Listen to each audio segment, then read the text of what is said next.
Hey guys, welcome back to the Nets, the home of unbiased views. Quite a few things to be covered today. This is a channel where we talk about cricket, talk about everything that's going on with cricket in the world of cricket. So here we are again. With me is Arsh. Hi Arsh, welcome back. Hey man, before we go ahead, please hit the like, please subscribe, please do whatever you can to spread the word out, and it'll be great. It'll be great help. So we are here to talk about a few things, which we'll go from the domestic to the international. Well. Don't you think Prithvi Shaw is not made for the domestic circuit? He has shown exceptional form. See, batting talent wise, that was never a question. Question comes in when the ball is being pitched, the ball is moving a little bit. I mean, the ball is bouncing a little bit, the ball is moving a little bit. And can Prithvi Shaw have his patience to actually sit there, see the new ball through, and then start playing his shots? So his abilities have never been questioned. It's his attitude towards playing the new ball. So beautiful, a beautiful game of cricket between Bombay and between Mumbai and Karnataka. So it was basically the two young guns fighting against each other. But Prithvi Shaw becomes the highest run scorer in the series. Plus, the both of them have this. That's Palikad and Prithvi Shaw have the same number of centuries. But Prithvi Shaw has made it to the next level. When I say made it to the next level, he has 4 centuries, out of which three of them have been he has crossed 150, and one is of course across, he has made a double century. So he is going to give a tough time to the selectors even after he has not had a successful test series back in Australia. But remember that those two balls were peach of deliveries, right? So at in the first test match he got out on the second ball. So that's just batting it out. So he just needs some time, some more time some more game time. So yeah. Padikal, I think big things are in store for him. Padikal is definitely something who will be, he will always be there. I know that currently we have Rohit Sharma, we have Shikhar Dhawan, who probably won't be making the squad, but there is Rohit, there is Mayank, there is KL Rahul. Then there are these youngsters who are in the line. There is Prithvi Shaw, then there is Padikal. So healthy competition up there for the top spot. So Absolutely. yeah, I feel sad Padikal didn't go through, but then someone has to win, someone has to lose.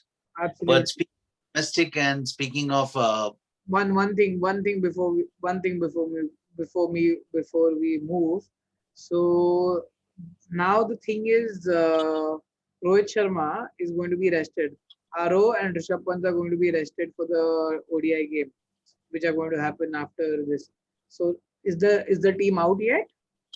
no, So that is going to be an interesting contest. Who goes through, and how does that work? Remember, this is the first time that Prithvi Shaw has been leading Mumbai, and he's done brilliance, and he's also won us the under 19 cup for us. So lots and lots of things happening in the domestic league. Let's go to the international. so one of the updates that we received was that PSL will resume in June. PSL, which was banned, so there was tons of things going on, lawsuits being filed internally, and not many people would probably be keeping track of this. But players had played 14 of the 26 games that they were supposed to play, and they were already being paid. But then someone breached the protocol. So I think finally they have decided that yes, PSL will happen, and it will happen in June. Now, the bigger thing now is this will definitely have a massive impact with rains. So teams that actually get players based on the conditions that Pakistan will be hot in the month of February and March, now suddenly have to also think about dew, also think about what kind of players they will be starting with when the ball is moving a little bit in the air, as well as there is dew factor on the ground because of the rains. But again, interesting things. This will not be hampering any of the plans that South Africa and Pakistan are supposed to have. Actually, Pakistan plays in South Africa, then they go to Zimbabwe as well, and then they come back and work on the PSL. So it will actually benefit the Pakistani team as well as the other players, because Pakistan will be placing their best selection based on the performance of players here right before the World Cup. So maybe we are looking at a dark horse for the World Cup. We don't really know, but that is happening with domestic that I was aware of. One quick word was Afghanistan and Zimbabwe playing it out, and it seems to be like a batting track where Zimbabwe. I mean, kudos to Afghanistan for applying themselves, but they reached a score of 545 for 4, and Zimbabwe finished the day pretty strong with 50 for no loss. But that being said, a first double centurion for Afghanistan. Hazmatullah Shahidi was able to get 200, and then Asghar Afghan, their captain, managed to score 164. So kudos to them. Always helpful when a new team comes in and starts strong. But let's just hope that Zimbabwe comes back stronger as well, and this match goes to the 5th day. The first one was a 2-day test match. No one spoke about that, but okay. Talking of which, let's head to before we go to the T20s. One quick update. What was your take on the entire obstructing of the field which happened between West Indies and the Sri Lankan guy? So technically, that if I was the third umpire, I would have seen that the player himself was not even aware of where the ball was. I would not have given him out. Pollard being Pollard, I believe Pollard might have recalled him. But one of the sad things is they don't have big screens in Antigua that I know of. And maybe Pollard did not even know. For Pollard, who was trying to get to the other side, and this is just speculation, I don't really know how it happens, but I think that was a little harsh on the batting side. They were going brilliantly. They had not lost a wicket. And again, it was like, West Indies was probably taking it like, okay, this is one form of wicket that we are getting, so let's just get it. Maybe that was also one of the things that Pollard thought about, but I wouldn't have given that out. Pretty harsh. I feel that was not unnecessary, but what it is. So yeah. And then after that, it was just a mini collapse. Then there was a little bit of a rebuild, but it was too late in the game. They couldn't really get all guns blazing after that. Anywho, so the big game, the big series which is in front of us. So much at stake at this series. So India already at number 1 in the Test series. India is, I don't know the ODI ranking, but I think India is right up there. And now the big thing is, if India manages to beat England 4-1 in the T20, we will be number 1 ranked in T20 as well. Mm-hmm. I personally wouldn't care much about ranking. I think this is more like a trial sandbox environment for us to try out our players before the World Cup.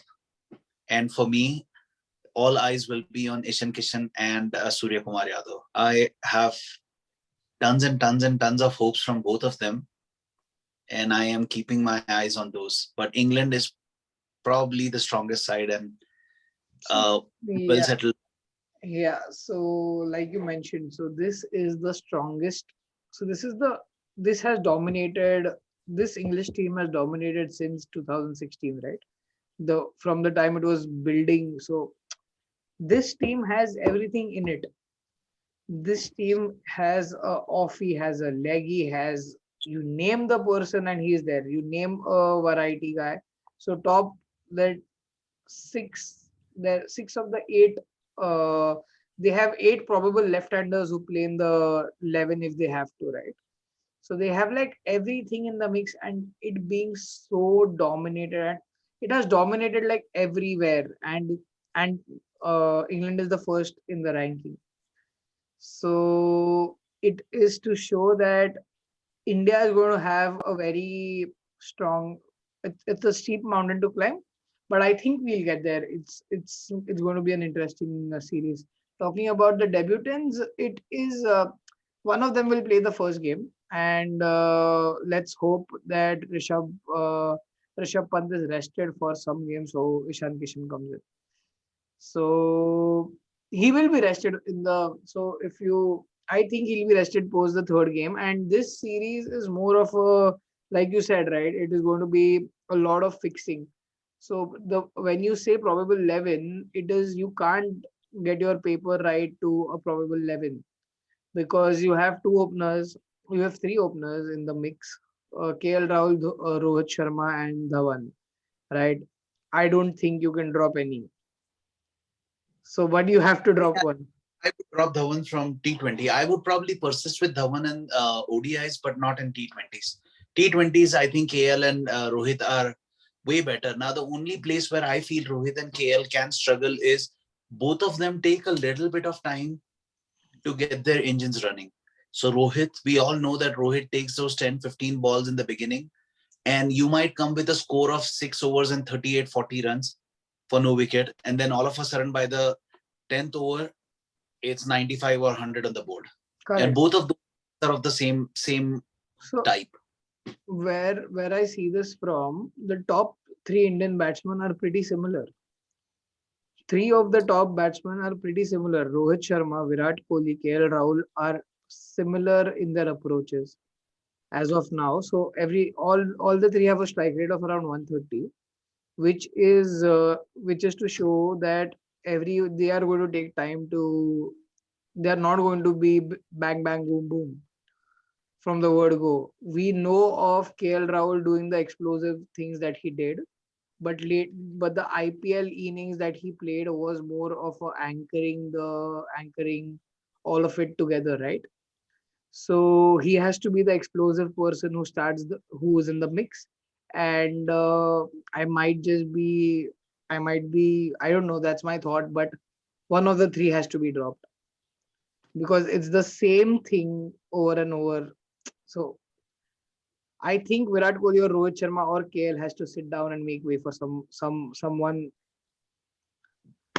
That's my take. But who am I? I would personally think that KL Rahul is. I wouldn't dispose KL Rahul off just because, and Rohit is indispensable. So and Virat has already made a statement that Rohit and KL will be playing. Virat being Virat, he's not going to drop himself, not until the series is in the bag. So Virat will be there. I think that these three are pretty firmed up. The only change that we might see, and this is just big might, is number 4 was Shreyas Iyer, who didn't do much wrong, but Surya Kumar Yadav is sitting in the wings. So I think at least So four has to be Surya Kumar Yadav, right? it again depends. We don't really know. I think that if I was to pick the team, I would start with Rohit, KL, Kohli, Surya Kumar Yadav, and then Pant. Because if we look at it, we only have one left-hander here in the top 5. So that's Pant. And then if you think about it from England's perspective, they will try to get rid of Adil Rashid as much as possible before Pant comes in. Because Pant likes to hoik over mid-wicket, and I think that they will, if it comes to that, and England has a brilliant batting lineup as well. So we have Pant and we have Hardik.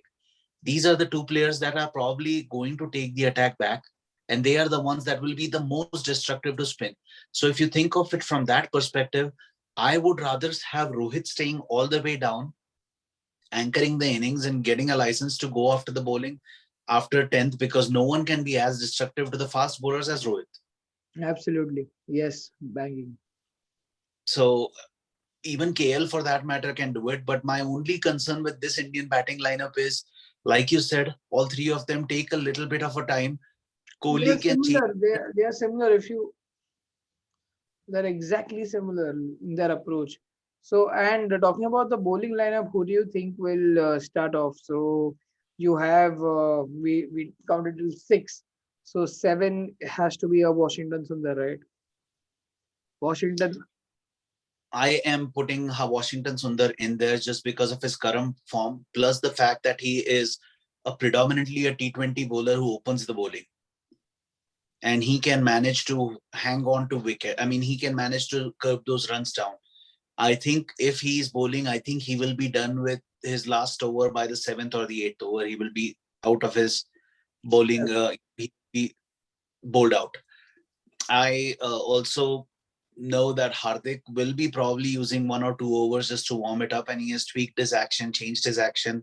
I think he will be bowling 1 or 2 overs. So for me, if I was to pick the bowling attack, I will pick Bhuvneshwar Kumar, Shardul Thakur.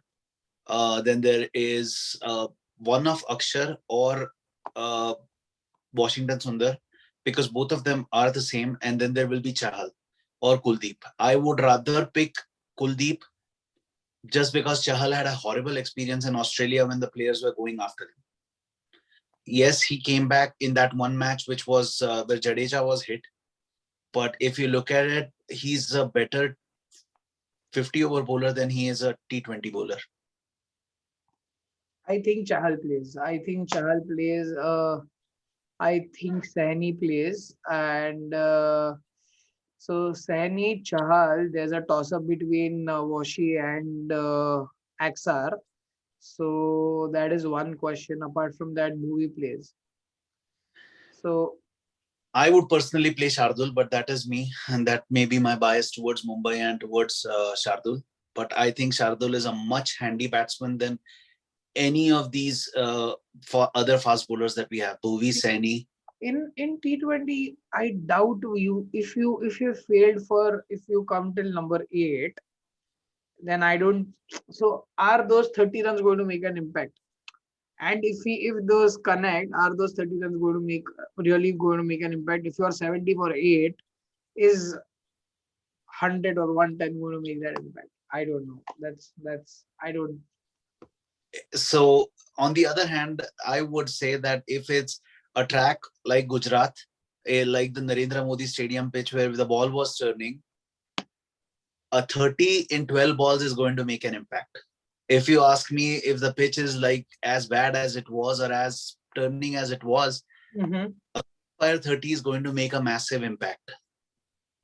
And again, Shardul, his bowling abilities, his batting is not really treated at the same level as his bowling, but Shardul is equally bad against, equally, when I say bad, he's equally destructive against spin as well as pace bowling.